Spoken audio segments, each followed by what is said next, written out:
நான் எவ்வளோ அட்வான்ஸாக போயிடலாம் பாரு. ஃப்ரண்ட்ல போற கார்கார நமக்கே டஃப் கொடுப்பான் போல. ஃபர்ஸ்ட் வந்து ஜாவா தான் ஃபர்ஸ்ட்.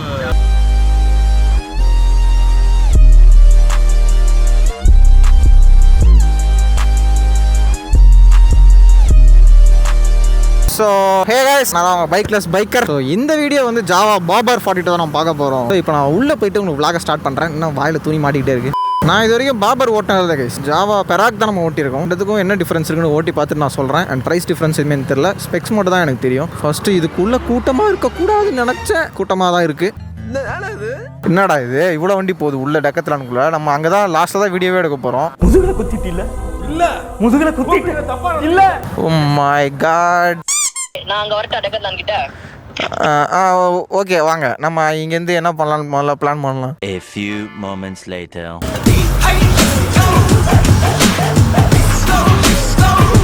ஸோ கைஸ், பைக் ஒரு இடம் பார்த்து நிப்பாட்டியாச்சு. ஸோ இது ஜாவாவோட பாபர் 42.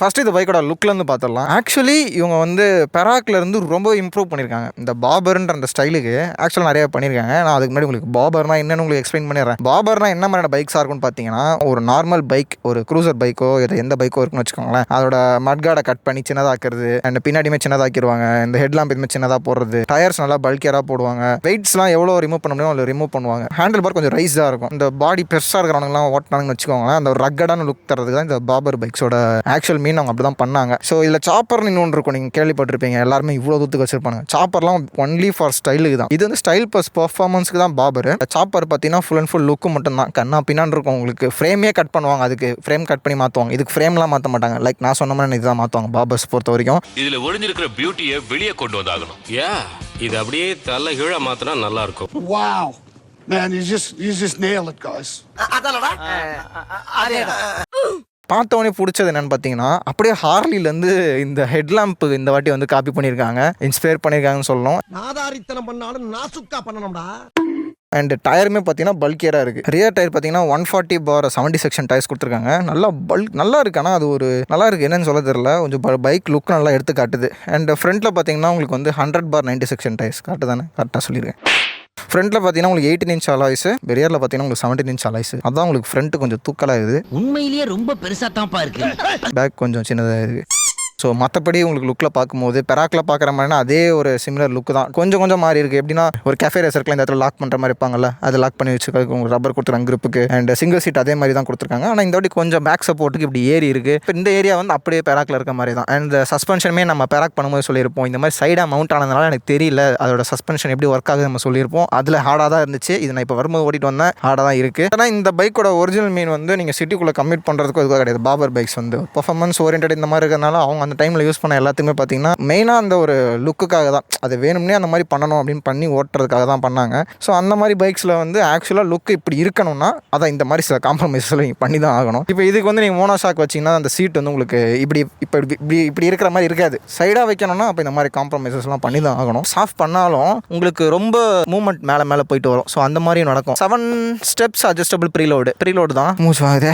ரியரில் பார்த்தீங்கன்னா உங்களுக்கு வந்து ஒன்றுமே கிடையாது. இண்டிகேட்டர் குட்டியாக கொடுத்துருக்காங்களா, அழகா போட்டு பார்ப்போம். இவ்வளோ குட்டியாக இண்டிகேட்டர் இப்போ தான் பார்க்குறேன். இது 3000 சார்ஜிங் இங்கே கொடுத்துருக்காங்க. இது அடிஷ்னல்லாம் இல்லைல்ல, யூஎஸ்பியும் இருக்குது, டைப் சியும் இருக்குது, ரெண்டுமே இருக்குது. டேங்க் வந்து பெராக்கோட சின்னது தானே. இது பெராக் ஒரு மாதிரி உருண்டையாக இருக்கும்ல. லுக்கு பொறுத்த வரைக்கும் அவ்வளோதான் கைஸ். இண்டிகேட்டர் ஓடிக்கிட்டே இருக்குது, சாவி இங்கே தான் இருக்குது. உங்களுக்கு பெர்ஃபார்மன்ஸ் வைஸில் சொல்லணும்னா 334cc இன்ஜின். இது ப்ரொடியூஸ் பண்ணுற பவர் பார்த்தீங்கன்னா 29.9, அதாவது கிட்டத்தட்ட 30 ஹார்ஸ் பவர். அண்ட் டார்க்கு பார்த்தீங்கன்னா அதுவுமே உங்களுக்கு வந்து 30 ஹார்ஸ் பவர். கிட்டத்தட்ட ரெண்டுமே உங்களுக்கு வந்து மேட்ச் ஆகிற மாதிரி இருக்குது. நம்ம ஓட்டும் போது பார்த்துக்கலாம். இந்த இன்ஜின் நம்ம ஆல்ரெடி ஓட்டியிருப்போம். ஈஸியாக பார்த்தீங்கன்னா ஒரு 140 ஈஸியாகவே இது புஷ் பண்ணி போகும் இந்த இன்ஜின். இந்த ஸ்டைல் வந்து ஒரு பாபர் அப்படின்றதுனால நம்ம கொஞ்சம் ஓட்டும் போது அந்த ஹைவேஸில் எப்படி இருக்குன்றது நம்ம மெயினாக பார்க்கணும். ஏன்னா மெயினாக அந்த வண்டி வந்து அதுக்கு தான் வந்து ஒரு சூப்பர் ஃபீல் கொடுக்கும். இது வந்து ஒரு சிங்கிள் சிலிண்டர் இன்ஜின் தான், ஆனால் அதுக்கு உங்களுக்கு டியூவல் எக்ஸாஸ்ட் கொடுத்துருப்பாங்க. அது பார்த்தீங்கன்னா இப்போ பாபருக்கு வந்து ஷார்ட்டாக கொடுத்துருக்காங்க. எனக்கு பெராக்கில் மறந்து போயிடுச்சு, அதுலேயும் இப்படி தான் கொடுத்துருந்தாங்கன்னு நினைக்கிறேன். ஆனால் இதெல்லாம் பார்த்தீங்கன்னா அந்த க்ரோம் ஃபினிஷ் மாதிரி கொடுத்துருக்காங்க எண்டில். எக்ஸாஸ்ட் நோட்டுமே இப்போ நிறுத்தும் போது இங்கே இருக்கிற இதெல்லாம் பறந்துட்டு இருந்துச்சு, ஏதோ ஏர் ப்ளோயர் விட்ட மாதிரி, ஏன்னா கீழே இருக்குல்ல, அதனால எல்லாம் பறந்துட்டு இருந்துச்சு. இந்த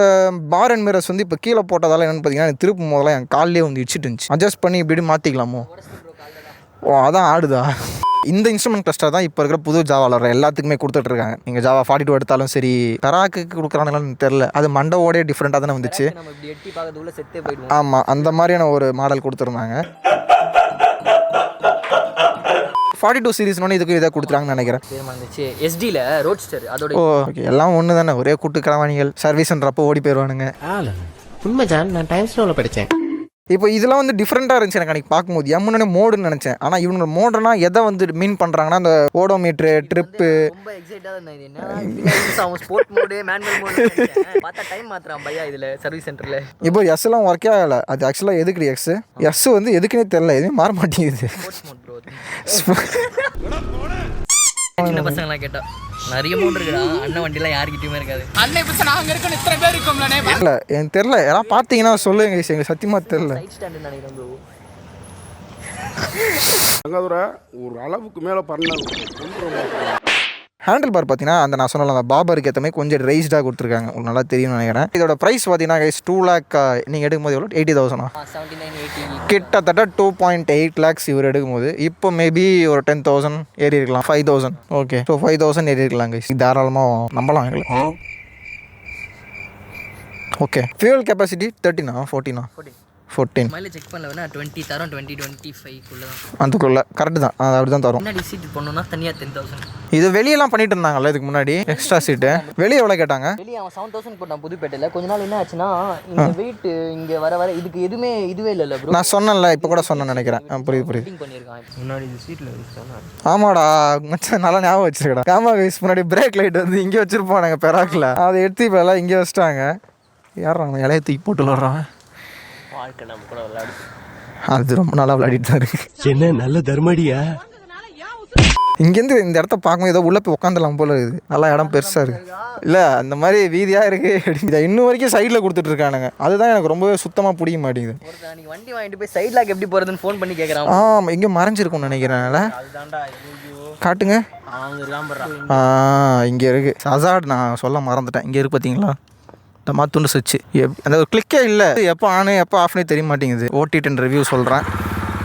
ஆன் பண்ணிட்டேன், ஃபஸ்ட்டு கியர் போட்டுட்டேன். போய்ட்டு வரமாமே பார்த்துக்கோங்க. கருப்பட்டி காஃபியே போய் பார்த்துக்கிறியா? டிப்ரெஷன் ஆகிட்டான்னு நினைக்கிறேன், ஃபேன் ஆஃப் ஆனது அதெல்லாம் வீட்டில். இந்த பைக்கில் வந்து சொல்கிறதுக்கு என்னென்னா ஹார்டாக இருக்குது சஸ்பென்ஷனை, கொஞ்சம் தூக்கி போட்டுக்கிட்டே இருக்குது பின்னாடி. இப்போ கூட வைப்ரேஷன்லேயே தான் இருக்குது பாடி பின்னாடி. எனக்கு மோஸ்ட்டாக பைக்ஸ் வந்து இப்போ நீங்கள் NS எடுத்துக்கிட்டீங்கன்னு வச்சுக்கோங்களேன். இப்போ NS 400 வந்துருக்கு. அதோட இன்ஜின் ஆல்ரெடி டாமினார்லேயும் இருக்குது. அப்புறம் ஆல்ரெடி அந்த 400 இன்ஜினே பார்த்தீங்கன்னா 390லேருந்து கொஞ்சம் டக் பாட்டி டிங்கரிங் பார்த்து ரீட்டி ஒன்று இதுன்னு பண்ண ஒரு இன்ஜின் தான். ஸோ அந்த மாதிரி இருக்கும்போது இருங்க, ஐயோ வேணாம்.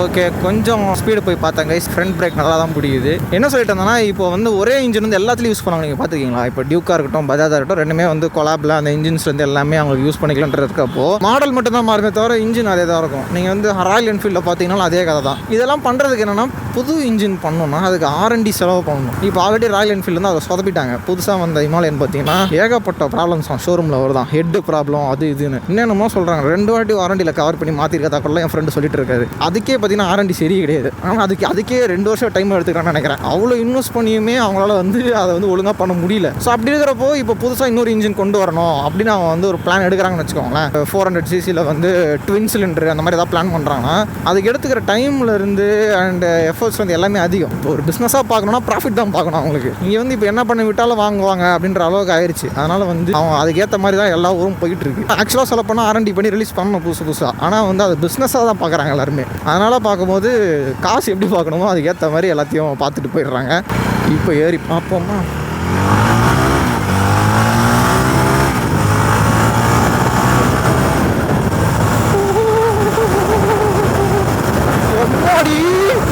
ஒரு பெரிய பாலத்தில் நான் ஏறேன்னு வச்சுக்கோங்களேன், கண்டிப்பாக நான் முன்னாடி கூட போய் விழுறதுக்கு வாய்ப்பு இருக்கு. ஆனால் காற்றே 100 km இடத்துல அடிக்கும் போது இந்த செடியெல்லாம் பாருங்க, ஆடிட்டு இருக்கு. என்னடா எங்க வீட்லயே அடிக்கிறீங்க எங்களை? சர்வீஸ் காஸ்ட் பார்த்தீங்கன்னா 2500 to 2800 கிட்ட சொன்னாங்க என்கிட்ட. பெராக் பண்ணும்போது சொல்லியிருப்பேன் ஃப்ரீ சர்வீஸ் அப்படின்றதெல்லாம் கிடையாது. ஸ்டார்டிங்லேருந்து இதுக்கு இதே ரேட்டு தான் வாங்கிட்டு இருக்காங்க. பெராக்கு 3000 சம்திங் சொன்ன மாதிரி ஞாபகம் இருக்கு. பட் மறந்துட்டு அந்த பிளாக் பார்த்தா ஞாபகம் வரும் எனக்கு. கார்த்தியா இன்னைக்கு இப்படி அடிக்கிறது நான் தெரிஞ்சுக்கலாம். இப்போ பாருங்க ஒரு படத்தில் இறக்கவும் பாருங்க கேமராவே ஆடும். சொல்லலை ரொம்பவே கம்ஃபர்ட் எதிர்பார்க்குறீங்கன்னா அப்போ நீங்கள் எதிர்பார்க்குற வண்டி இது கிடையாது கைஸ். வேணா நான் சொல்கிற மாதிரி ட்ரை பண்ணி பாருங்க. இந்த பைக் ஒரு 20 minutes ஓட்டுங்க. அதுக்கடுத்து ஒரு கிளாசிக் 350 எடுத்து ஓட்டி பாருங்க. உங்களுக்கு அந்த லெவல் புரியும் எவ்வளோ கம்ஃபர்ட்டாக இருக்குன்னு. அப்போ நீங்கள் கம்ஃபர்ட் எதிர்பார்க்குறீங்கன்னா நீங்கள் இதே எதிர்பார்க்க முடியாது. உங்களுக்கு எல்லாமே வேணுன்ற மாதிரி பைக் கிடைக்காது. ஒன்று வேணும்னா ஒன்று இருக்காது. அப்படிதான் இருக்கும். அந்த மாதிரி தான் இந்த பைக்கில் இருக்குது. ரொம்ப ஹை ரேவ் பண்ணுன்னு வச்சுக்கோங்களேன். வைப்ரேஷன் காலில் அப்படியே நல்ல நறுக்கு வந்துட்டு போகுது. அது ஒரு சிங்கிள் சிலிண்டர் 300cc எல்லா வண்டியிலையுமே அடிக்கும். நீங்கள் 390 எல்லா வண்டியிலையும் ஓவர்டேக் பண்ணி போறான். இந்த இது கொஞ்சம் டிஸ்டர்பன்ஸாக இருக்குது எனக்கு. கிளச்சு கீரும் நல்லா ஸ்மூத்தாக தான் கைஸ் இருக்குது. அந்த லோயர் ரெண்டு மட்டும் தான் கொஞ்சம் இந்த ஜாவா பைக்ஸ் காலத்தில் இருக்கிற மாதிரி. இப்போ நீங்கள் 4th gear போட்டு ஒரு 40 ஓட்டணும்னு நினைக்கிறீங்கன்னா ஒரு மாதிரி அடைக்கும் வண்டி ஆஃப் ஆகிற மாதிரியே. ஆனால் அது ஆஃப் ஆகலை இப்போ வரைக்கும். ஆனால் அப்படி ஒரு ஃபீல் வண்டி ஓட்டுறதே அந்த ஒரு ஃபீல் ஆகுதுன்னா அந்த ஃபீல் அது கொஞ்சம் அடி வாங்கும். மற்றபடி ஃபுல்லாக பார்த்தீங்களா குறையே கிடையாது. டக்கு டக்கு டக்கு டக்குன்னு போயிட்டே இருக்கும். ஃப்ரண்ட்டில் போகிற கார்கார நமக்கே டஃப் கொடுப்பான் போல. டேய் நான் சும்மா வண்டியை தேடிக்கையில் போட்டு ட்ரைவ் பண்ணேன்டா. அதுக்கு நீ என்ன இப்படி ஓட்டிட்டு போற? Lord Espresso on the floor guys. Ground clearance எவ்வளோ கம்மி நீங்கள் பாருங்க. என் காலை போட்டு தேய்க்கலாம் கடையில் அந்த அளவுக்கு இருக்கு. என்ன எனக்கு ஏதோ கால் வருது. அழைக்கும் நபரின் எண்ணானது தொடர்பு எல்லைக்கு வெளியே உள்ளது. இப்பதானே ஓடுனானுங்க அதுக்குள்ளே எல்லையே தாண்டானுங்க. இந்த சன்லைட் அருமையா இருக்கு. என்னடா ரொம்ப நேரமா ஃபோன் அடிக்குது. என்னடா ஆச்சு? ஹெல்மெட் இல்லாமலையா? ஐயோ ஐயோ எங்க இருக்கா கரெக்டா?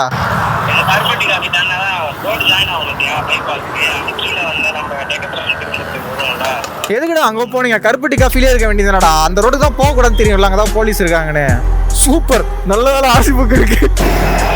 இது கரெக்டாக எந்த இடம்னு பார்த்தீங்கன்னா நம்ம டுக்காட்டிலேருந்து எல்லா விளாக்லையுமே ஒரு இடத்துல ஒளிஞ்சு போயிருப்போம். அந்த இடத்துல போனால் போலீஸ் இருப்பாங்கன்ட்டு அந்த இடத்துக்கு போயிருக்கான். நான் இவனை கருப்பட்டி காஃபியில் காஃபியாக கூடுறாங்கன்னா கருப்பட்டி காஃபியும் தாண்டி போயிருக்கான். சில நேரங்கள் எனக்கு நீ நல்லதும் பண்ற கெட்டதும் பண்ற. ஒரு சில வாட்டி த்ராட்டில் கட் ஆகிற மாதிரி ஃபீல் ஆகுது. இப்போ அப்படி கொடுத்துட்டு போயிட்டு இருக்கேன்னா நல்ல திடீர்னு ஒரு வாட்டி இறங்கிட்டு இப்படி ஒரு அந்த மைன்யூட் அந்த மாதிரி. இந்த இடத்துல பேனிக் ஏலியா V4Sல போகும்போது கூட பிடிக்கலடா. போய் பேஷனில் போய் மாட்டி அசிங்கப்படுத்துறானே. ஸோ இப்போ ப்ராப்ளமே பைக் கிடையாது. நம்ம ஹெல்மெட்டோட போனால் யாருமே பிடிக்க மாட்டாங்க. அப்படி தான் நான் நினைக்கிறேன். இன்னும் இவ்வளோ இருக்காங்க கூட்டமாக. எல்லாருமே பிடிப்பாங்களோ தெரியலையே சார். நம்ம ஹெல்மெட்டோட போனால் யாருமே பிடிக்க மாட்டாங்க.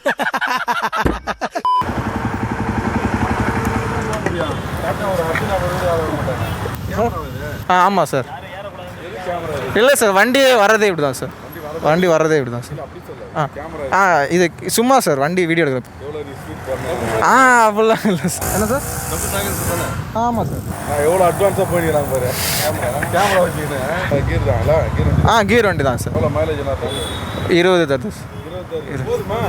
330 சிசிண்ணா. டபுள் சைலன்சர்ல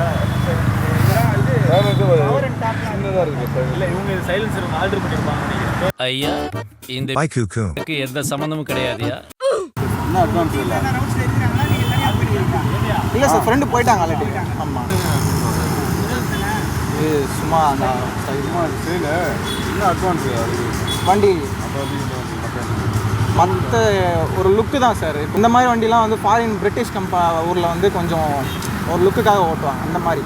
மற்ற நம்ம ஊருக்குலாம் சேஃப்டிலாம் மற்ற பைக் மாதிரி ABS அதெல்லாம் வெயிட் கம்மி. 185 கிலோ. ஃபஸ்ட்டு வந்து ஜாவா தான் ஃபஸ்ட்டு சவுண்டு பீட் அது. இப்போ அந்த பழைய மாதிரிலாம் இப்போ அந்த பீட் இல்லை. வேணா வைக்கலாம்ண்ணா. 10,000 கேட்டாங்க ஷோரூமில் எக்ஸ்ட்ரா வைக்கணும்ண்ணா. ஓகே என்ன மனுஷன்? என்ன சார்? அதுலேயே ரெக்கார்ட் ஆகும் சார். மெமரி கார்டெல்லாம் அதுலேயே இருக்கும். ஓகே வர சார். அட பாவி உங்களை காப்பாற்ற வந்து நான் மாட்டினேன் கடைசியில் எதுவும் கேட்கல ஆர்சி புக் அதுன்னு ஏன்னா எதுவுமே என் கையில் இல்லை நல்லா பேசுனாங்கப்பா. It's nice no. போலீஸ் கிட்ட மாட்டிட்டு நானும் வந்துட்டேன்ப்பா. எங்கப்பா இருக்க? அவங்க வெறும் நம்பர் தானே நோட் பண்ணாங்க. சொல்லு. RSV47 RSV4 இந்த மாடல் வந்து நம்ம பழைய ஃப்ரெண்டு வச்சுருந்தாரு. அப்புறமா எத்தனை பேரோட கை மாறி போச்சுன்னு தெரியல இந்த வண்டி. TN07 அதே நம்பர்லாம் ஸ்டார்ட் ஆகும் அந்த RSV4. வண்டி ஓட்டின ஃபீலை விட போலீஸ்கிட்ட மாட்டின ஃபீல் தான் பயங்கர மாதிரி. ஏன்னா முறையாக போலீஸ் வந்து எல்லோரும் என்கிட்ட சிரித்து பேசுகிறாங்க. என்னப்பா தம்பி எப்படி இருக்க அண்ணன் பங்காளி. எனக்கு நடந்தது எல்லாமே ஒரு ட்ராமா மாதிரி தான் இருக்கும். போலீஸ் நடந்தது எல்லாமே அந்த மாதிரி ஒரு பிரச்சனை நடந்திருக்கும். எத்தனைக்கு என்கிட்ட என் மேலே தப்பு இல்லாமல் நிறைய இடத்துல போய் நிறைய பிரச்சனை நடந்திருக்கு. அது எதுவும் நான் பேச விரும்பலை. பட் இருந்தாலுமே பார்த்தீங்கன்னா பெரிய பிரச்சனை போய் முடிஞ்சிருச்சு லாஸ்ட்டில். அந்த மாதிரி நம்மளுமே பதிலுக்கு பேசி அந்த மாதிரி அது வேணாம், அதை பற்றி பேச வேணாம். ஆனால் அதுக்கெல்லாம் அப்புறம் பார்த்தோன்னா இப்போ தான் வந்து எல்லாம் ரெண்டு சிரிச்சு பேசுகிறாங்க. அதுவும் தொப்பி போட்ட போலீஸ்லாம் பெரிய ஆளுன்னு சொல்லுவாங்க. அவங்களாம் சிரிச்சு பேசுகிறாங்க நம்மகிட்ட வந்து. அதெல்லாம் பார்க்கும்போது என்னடா இது இன்னைக்கு நம்ம கனவுலையாக இருக்கோமா இல்லை நிஜத்தில் இருக்கோமா அப்படின்னு இருந்துச்சு. நார்மல் செக்கிங்கில் இருந்ததால நம்பர் மட்டும் நோட் பண்ணிட்டு விட்டுட்டாங்க. ஆனால் அவங்க எல்லாருக்கும் ஒன்று சொல்லிக்கிறேன் கைஸ், தயவு செஞ்சு உங்கள் மேலேயே தப்பு இல்லைனாலும் பரவாயில்ல, ஏதாவது பிரச்சனை இந்த மாதிரி போலீஸ் கிட்ட மட்டும் வந்துச்சுன்னா தயவு செஞ்சு எதுவும் பேசிடாதீங்க. கடைசியில் லாஸ் நம்ம பக்கம் தான் இருக்குது. நடந்ததால் சொல்கிறேன், financial loss. Come on, my dear boys, let's go. Okay boss. பாசா கொக்கா.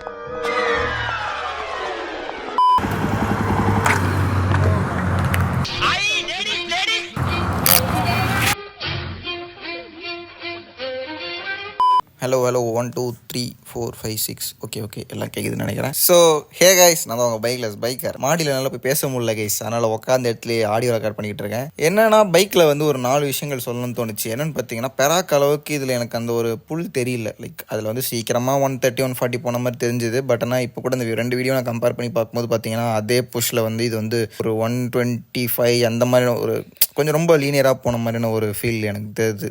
ரொம்ப ஒரு அது அவள் தான் போதும், இதுக்கு மேலே சொல்ல தேவையில்ல. பைக் வந்து சின்னதாக இருக்குது, ஹைட்டும் கம்மியாக இருக்குது. அண்ட் பைக்குமே வந்து இப்போ நீங்கள் நினைக்கிற அளவுக்கு இப்போ இன்ஜின் கெப்பாசிட்டின்னு சின்னதுனால வண்டியுமே சின்னதாக இருக்குது. இந்த பாயிண்ட் நான் சொல்லணும்னு நினச்சேன். ஸோ வந்து ரொம்ப எப்படி சொல்ல, ரொம்ப ஹைட்டாக இருக்கவங்க உட்காந்தாங்கன்னா ஓரளவு மேபி அவங்களுக்கு அன்கம்ஃபர்டபுளாக இருக்கிறதுக்கான வாய்ப்புகள் இருக்குது. அது ஷோரூம் போய் அவங்களே உட்காந்து பார்த்தா தான் தெரியும். ஸோ இந்த 2 பாயிண்ட்டு நான் 4ன்னு சொல்லிட்டு நினைக்கிறேன்.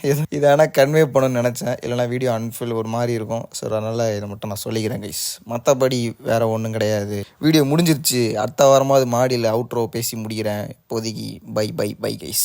பேசிட்டா பைக் மாந்துட்டு எடுத்துட்டு போ. ஹெல்மெட் மட்டும்தான் இந்த பை.